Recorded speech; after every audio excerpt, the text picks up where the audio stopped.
Guys અમે આવી ગયા છે ડાંગ જિલ્લામાં ગીરાધોધ જોવા.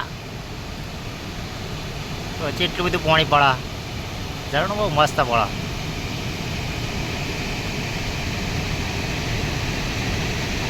જિંદગીમાં એકવાર જરૂર એટલા આવ્યો, હું ભય ના બોલું. જો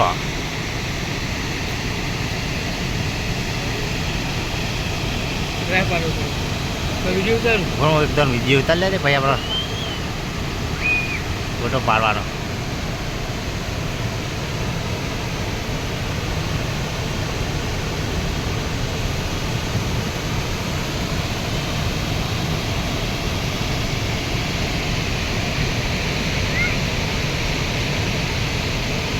આસમાની પાણી.